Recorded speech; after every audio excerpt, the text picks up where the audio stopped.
Hallelujah. The point being is that Madison wanted to get a nationalist plan that would eliminate the states. He felt the states had too much power. He wanted to make it a total nationalist government where we had one central strong government, which is what we have over here with the same constitution that we have over here. They're identically the same. If you look in here, the constitution that we're slaves under is the same constitution that we should be free under. Now, how did that happen? How can they be the same?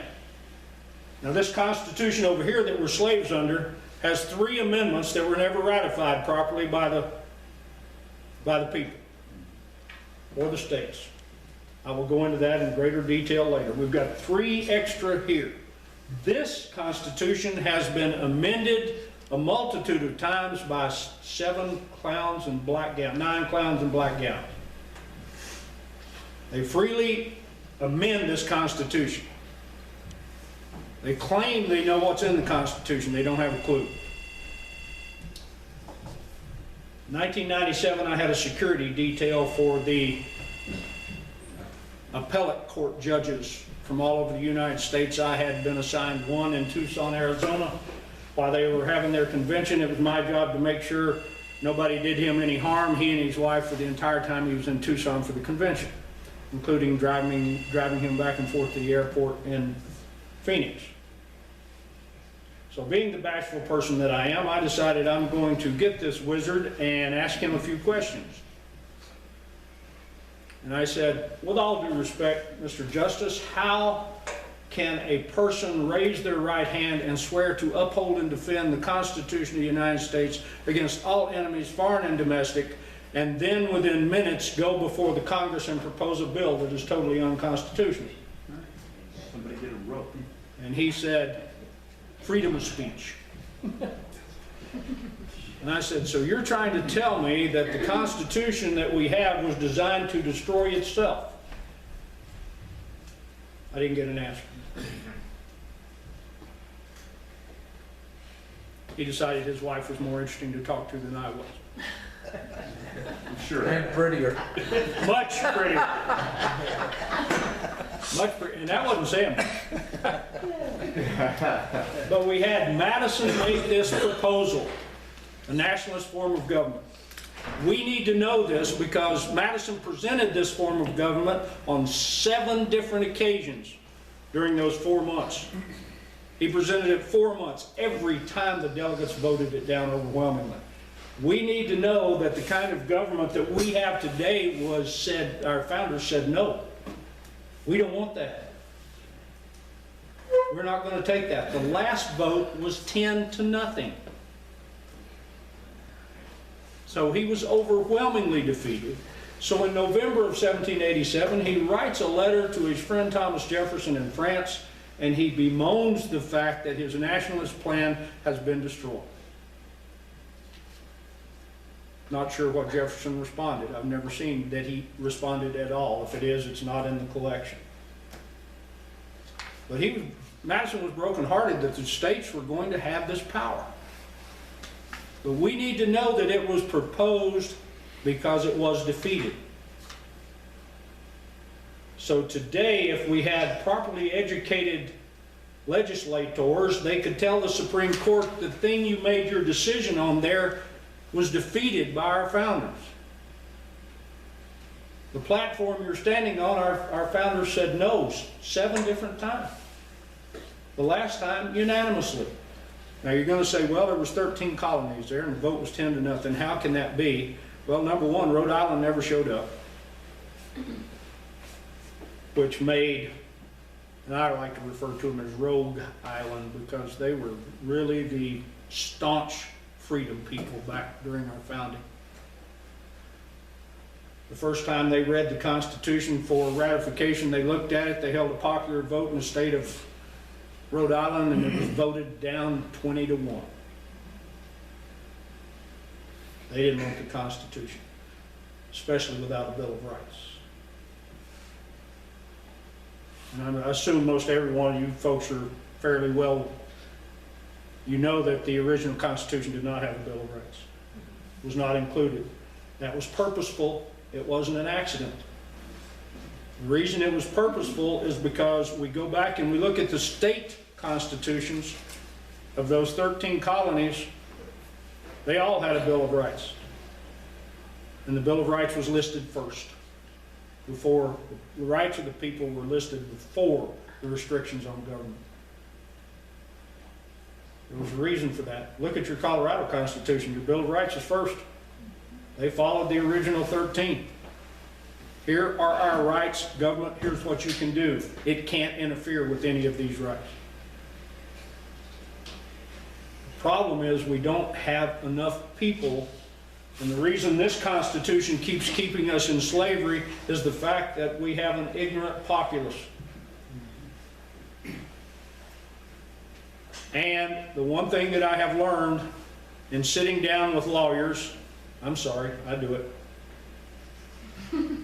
But sitting down with lawyers and asking them, and I had a friend come from Arkansas. He's one of the most prominent attorneys in the state of Arkansas, and he came to our Constitution class in Cortez and lectured on the 7th Amendment.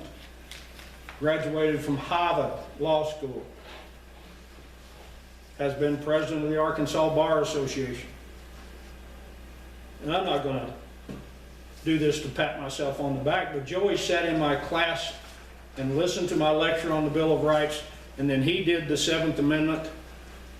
And I've got an email here I can show you where he sent it back to me, and he said, I learned more in your classroom in 3 hours than I learned at Harvard in 3 years. Because they don't mention the Constitution in law school. Our district attorney, Will Furs, fine young man,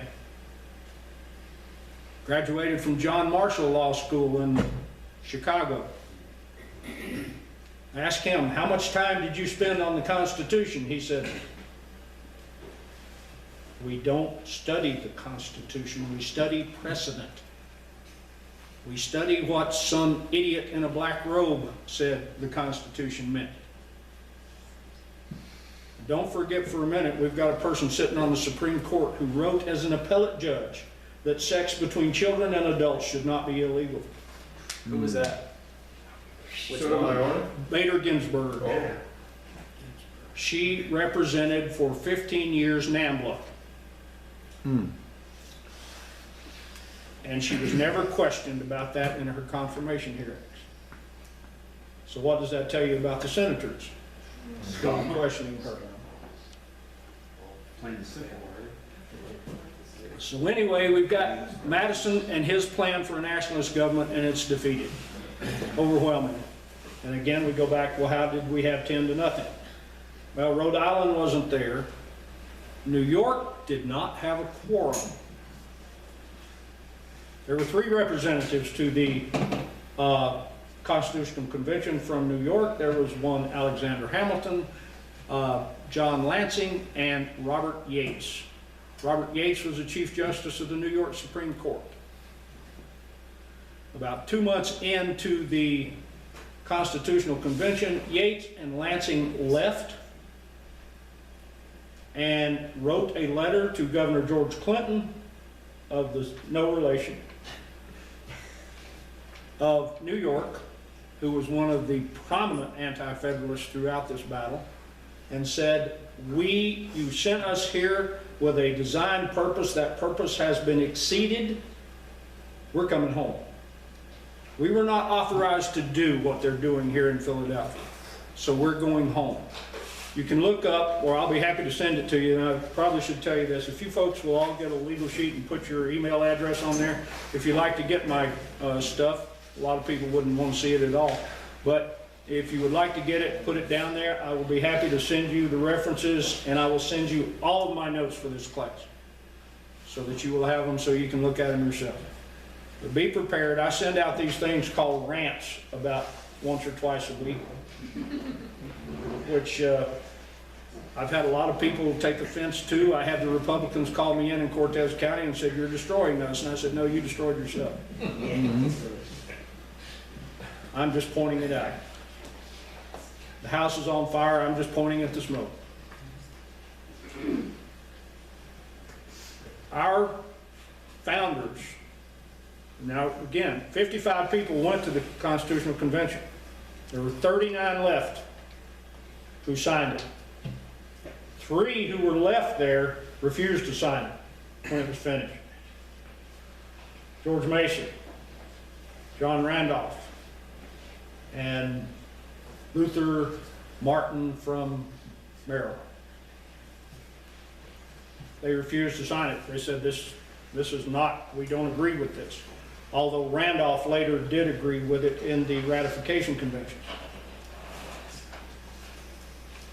So then, after Madison was finished, Alexander Hamilton said, well, I'll make a try.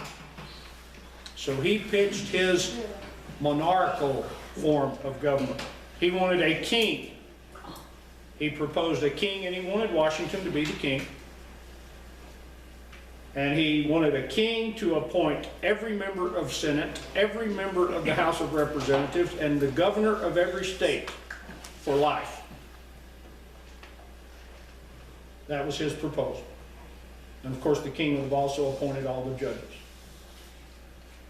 That was Hamilton's proposal. When his proposal was voted down, Hamilton left the convention.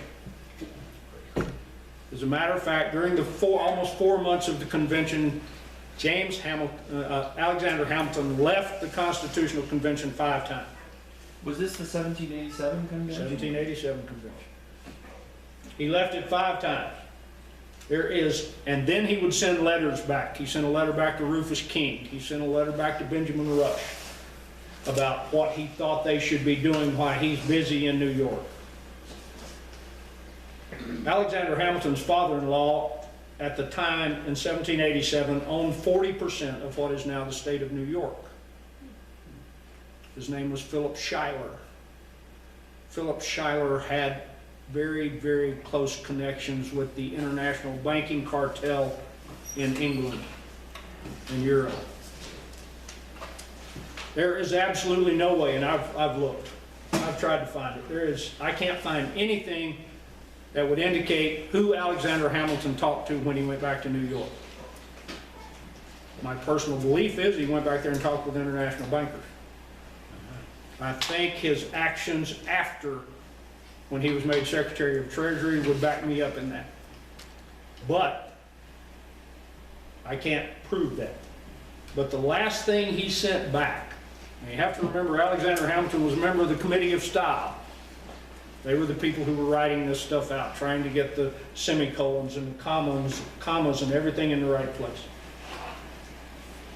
And he said, he sent back what is now Article 1, Section 8, Clause 18, the necessary and proper clause. He sent that back. When he got back just a few days before the convention was over, he added the necessary and proper clause to our Constitution. It was never voted on.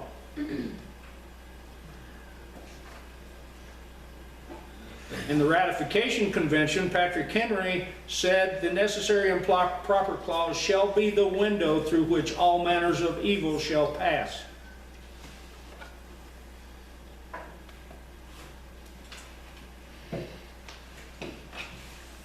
Now, is everybody ready to be angry? Yeah, Because I'm getting ready to make angry. we like anger. If you have ever voted for the lesser of two evils, you have supported this Constitution. If you have ever said, I'm voting for this guy because he's not that guy, you've supported the wrong Constitution. I've done it. I'll tell you, I've done it. If we vote at all, that's pretty much how it boils down. Well, that's it. The pool's pretty shallow, isn't it? Hey, you're not making anybody mad. Come on. Come on. I'm not finished yet. You were the folks who wanted me for this period of time. I'm not finished yet. The other thing is this Constitution, the one that has us all slaves, is interpreted by a Supreme Court. And there are people today, and a good friend of mine who works very, very hard in La Plata County, she is tireless. And I met this lady about 3 years ago. And she told me she said she left the restaurant that day absolutely convinced I should have been in a mental institution. With the rest of us. But she did exactly what I asked her to do. Don't believe a word I say. Don't believe anything. Look it up. Look it up. Prove me wrong. I want you to prove me wrong. Nothing would make me happier than if you send me an email and said, hey, you were wrong about this and you're right. Because I don't want to be telling anybody something that's wrong. Because you lose all credibility, you're done. If you embellish anything, if you make something a little bit cooler than it should be, or you try to change a word, which I'll show you that's been done by several attorney generals who have left out words in the Constitution to make it prove what they want to say. I can show you where members of the Supreme Court have left out phrases in the Constitution. And anytime any group of supposedly intelligent people can tell you in a Supreme Court decision that they have found an enigma wrapped in a conundrum, they need to be somewhere else besides making decisions in a court, anywhere. That is absolutely asinine. I can't imagine anybody even telling people that. Well, we're looking at this and we found an enigma wrapped in a conundrum. What you're saying is you're getting ready to screw me and you don't want me to know it. That's really what they're telling you. So, anyway, this other Constitution over here, and how do we know what the Constitution means?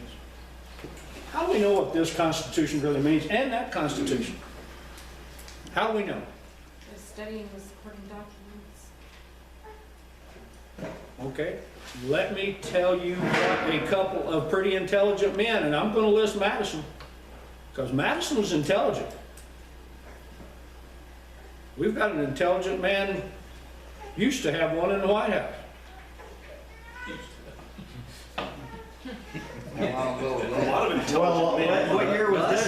Yeah, I'm wondering. Wait a minute. I was trying to remember, I was in grade school. And remember, we've got a constitutional attorney who's president of the United States today, whose wife was a constitutional attorney. We had a constitutional attorney there with Bill Clinton. We've had constitutional attorneys, but they are this Constitution, not that one. So if you wanted to know what the Constitution means, do you think it would be good to ask Thomas Jefferson? Yes.